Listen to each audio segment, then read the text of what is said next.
This is a story of betrayal and lust. I've lived with this weight for years. It's the kind of thing you don't talk about, not with family, not with friends, and definitely not with strangers, but silence has its cost. It keeps you locked inside yourself, trapped with the echoes of your own pain. I can't live like that anymore, so here I am, saying the words I've avoided for so long. I grew up in what most people would call an ordinary family. My brother Jack was the kind of person everyone loved. He had this easy charm, a way of making people laugh, even when they didn't feel like it. My parents adored him. Teachers praised him. For a long time, I believed that too. But there's a side to Jack that no one else saw. Amen. Side that only revealed itself late at night when the rest of the house was asleep. I was 10 years old the first time it happened. I woke up to find him in my room, standing by my bed. He said he couldn't sleep and asked if he could stay with me. I didn't think anything of it. He was my brother after all. Why would I? At first it was subtle, a hand lingering too long, a touch that felt wrong but was hard to define. I told myself I was imagining things, that I was overreacting. But deep down, I knew. I knew something was very, very wrong. I wish I could tell you I did something about it, that I screamed or told my parents or ran away, but I didn't. I froze. Every single time I froze. Because what do you do when the person hurting you is someone you're supposed to love? Someone who's supposed to love you. I know there are people out there who've been through something similar. Maybe you were a child, too confused and scared, unsure of what was happening or why it was happening to you. Maybe like me, you grew up carrying the weight of those experiences, unable to speak them aloud. If that's you, I want you to know you're not alone. This story isn't easy to tell. It's messy and painful and full of moments I wish I could forget. But it's my truth, and it's time I stopped running from it. So if you're here listening to this, I ask you to stay with me. Listen to what I have to say. Because this isn't just about what happened to me, it's about what happens when we finally decide to face our past. No matter how dark it may be, if this story resonates with you or you feel it could help someone else, please take a moment to like this video, share it with others, and subscribe to hear more stories like this. Your support means everything to me as I continue to speak my truth. Jack was always the golden child. You know the type, the one who could do no wrong. He was 2 years older than me, and everyone seemed to adore him. My parents used to brag about his grades, his smile, the way he could charm anyone he met. Teachers loved him, neighbors waved to him, and even strangers would stop to tell my mom what a polite young man he was. From the outside, we looked like the perfect family. My dad worked long hours, but always made time for dinner at the table. My mom stayed home, keeping the house spotless and baking cookies that smelled like something out of a movie. We had birthday parties, family vacations, and matching Christmas sweaters. But looking back now, it's clear there were cracks beneath the surface. My dad had a temper. He never hit us, but the yell was enough to make you feel small, like you'd done something terribly wrong, even when you hadn't. My mom would smooth things over, acting like everything was fine, but the tension never really left. And Jack, well, Jack knew how to stay out of trouble. He knew how to say the right thing, do the right thing, be the kid my parents could be proud of. I worshipped him when I was little. He was my big brother, my protector, the person who taught me how to ride a bike and shared his Halloween candy with me. He made me laugh when I was sad and stood up for me when other kids at school were mean. I loved him. I trusted him. And for a long time, I thought he loved and protected me too. The first time something felt wrong, I was about 7. We were playing hide and seek in the house, and I was hiding in the closet in my parents' room. Jack found me, but instead of tagging me and running off like he usually would, he sat down next to me. He told me it was our secret spot, that no one else would find us there at the time. It felt special, like he'd chosen me to share this little secret with. But then he put his arm around me and let his hand linger in a way that didn't feel playful. I remember feeling confused more than anything. It wasn't scary, just strange, like something wasn't quite right, but I didn't know why. As the years went on, those moments became more frequent. He'd find reasons to sit too close, to touch my arm or my leg, to tickle me in ways that felt less like playing and more like testing boundaries. I didn't understand it. I didn't know how to explain the knots in my stomach when he came into my room at night, or the way my skin crawled when he gave me a hug that lasted just a little too long. I told myself it was normal, that I was overthinking it, that brothers and sisters were supposed to be close. But the older I got, the harder it became to believe those lies. By the time I was 10, I was terrified of him. I hated going to sleep knowing he might come into my room. I hated the way he smiled at me, like he knew something I didn't.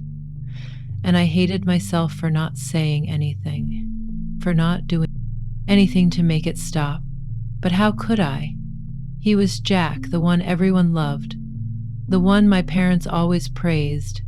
If I said something, who would believe me, who would want to believe that their perfect son could do something so awful? There was this one night, I think I was 12, when I finally worked up the courage to tell my mom I didn't want to share a room with him when we went to visit my grandparents. I told her I wanted my own space, that I was getting older and needed privacy. She laughed and said, "Oh, honey, Caden wouldn't hurt a fly. Don't be silly." And that was it. That was the end of the conversation. So I kept quiet. I stayed quiet for years, but the silence came at a cost. I couldn't look at him without feeling a mix of anger, fear, and guilt. I still loved him. I didn't know how not to. He was my brother. But I also hated him for what he'd done, for what he was still doing. That conflict tore me apart. How do you love someone who's hurt you in ways you can't even put into words? How do you hate someone you're supposed to love? I didn't have answers then. I still don't have all the answers now. But I do know one thing. Pretending it didn't happen didn't make it go away. It didn't make the memories any less real. It didn't make the pain any less sharp. And it didn't make me feel any less alone. Thanksgiving was always a big deal in our family. My mom loved to cook, and everyone would come together, cousins, aunts, uncles, all crammed into one house sharing food and stories. It was supposed to be a time for laughter and love, but for me, it was the night. Everything changed. I was 17 by then. I'd mastered the art of pretending everything was fine, pretending I didn't dread family gatherings where I'd have to be around Caden, pretending I wasn't haunted by memories of the nights he'd come into my room doing things I couldn't even bring myself to think about, let alone say out loud.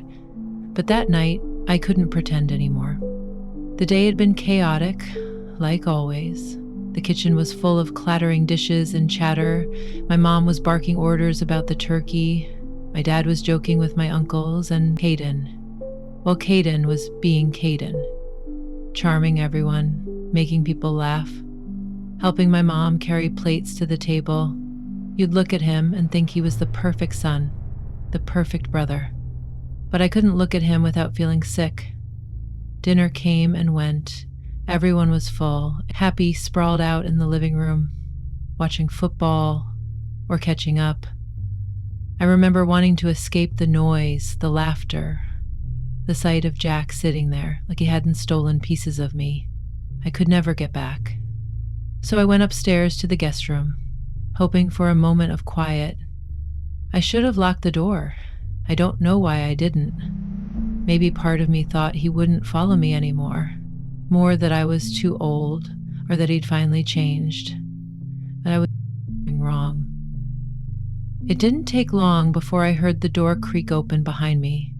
I froze like I always did, and there he was, standing in the doorway, smiling like nothing was wrong. He sat on the edge of the bed, making some excuse about wanting to talk, asking if I was okay. I don't remember what I said. Probably something dismissive. Trying to get him to leave, but he didn't. Instead, he reached out, putting his hand on mine, then moving it to my leg, and before I could stop him, before I could say anything, his hand was somewhere it had no right to be. It only lasted a few seconds. I think he saw the look on my face, the horror, the anger. He laughed like it was a joke and got up, saying something about how I shouldn't take everything so seriously. Then he walked out, leaving me sitting there, shaking, trying to make sense of what had just happened. I didn't go back downstairs that night. I couldn't. I stayed in that room staring at the wall, feeling dirty and broken and so angry. Since that night, I've done everything I can to avoid him. I don't go to family gatherings unless I'm sure he won't be there. I've blocked his number, ignored his texts, and pretended not to see him when we cross paths in public. But no matter how far I run, he's always there in the back of my mind. And when I do see him, I laugh. I don't know why. Maybe it's my way of pretending it doesn't bother me, of convincing myself that I'm over it. But I know he knows. I see it in his eyes, the way he avoids looking at me for too long, the way he tries to act like everything is normal.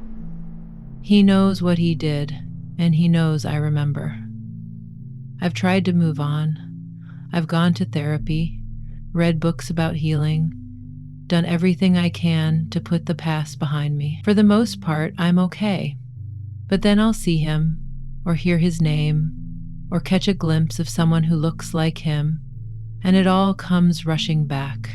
The shame, the anger, the guilt.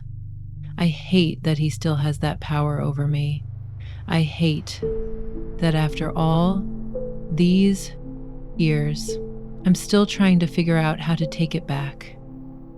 So if you're wondering why I'm telling this story now, it's because I'm done running. I'm done pretending this isn't just about what happened that night or the nights before it. It's about finally standing up and saying, this happened, it was real, and it wasn't my fault. I'm saying it for myself and for anyone else who's ever been made to feel like their pain doesn't matter. It does. You do sometimes. I wonder why. It's still come back to me. It's been years, decades really. I've built a life for myself, moved forward in ways I never thought I could. I've gone to therapy, worked through the memories, and told myself over and over again that I'm stronger than what happened to me. But still, there are moments when it feels as fresh as the day it happened. It's not constant, not like it used to be, but there are triggers, holidays, family gatherings, or even just a familiar smell or song that brings it all. They're rushing back, and when it does, I catch myself thinking, what if I just asked him? What if I confronted him and made him admit what he did? But then I remind myself that some answers don't bring peace. They just open old wounds. I don't think I'll ever fully understand why he did it. Was it a power thing? Was it something deeper, something broken in him? Or was it just because he could? These are questions I'll never have the answers to. I've learned to accept that I've learned that healing isn't about getting closure from the person who hurt you. It's about finding it within yourself. And for me, that's meant taking back the narrative, choosing to speak, to own my story instead of letting it own me. But even now, when I see him, perceived thought, when in the same room at a wedding or a family event, I can't help but laugh, not because it's funny, but because it's the only way I know how to cope. It's this strange nervous habit, like my body's way of pretending everything is fine. And I can see it in his face. He knows exactly what I'm laughing at, what I'm really thinking, and I think that terrifies him more than anything. I used to hate him for what he did, for the way he stole my innocence, my trust. Part of me still does, but now I mostly pity him because while I've done the work to move forward, to heal, he's the one who has to live with himself. He's the one who has to carry the knowledge of what he did every single day. So to anyone watching this who's gone through something similar, know this, you're not alone. And your pain is valid. No matter how long ago it happened or how much you've tried to bury it, healing isn't linear. It's messy and it takes time, but it's possible, and it starts with acknowledging your truth even when it's hard. And to my brother, if you're watching this, you know what you did. I've spent too many years wondering why, but I'm done letting those questions take up space in my mind. This isn't about you anymore. It's about me, taking back my power. If you've made it this far, thank you for listening to my story. It's not easy to talk about, but I hope it helps someone out there feel a little less alone. If you can relate, or if you have thoughts about why these memories linger, I'd love to hear from you. Leave a comment and share your opinion. I'm genuinely curious. And if you think this story might help someone else, please like the video and share it. Healing starts with conversations like this, and I'm so grateful to have shared it with you. Thank you, truly.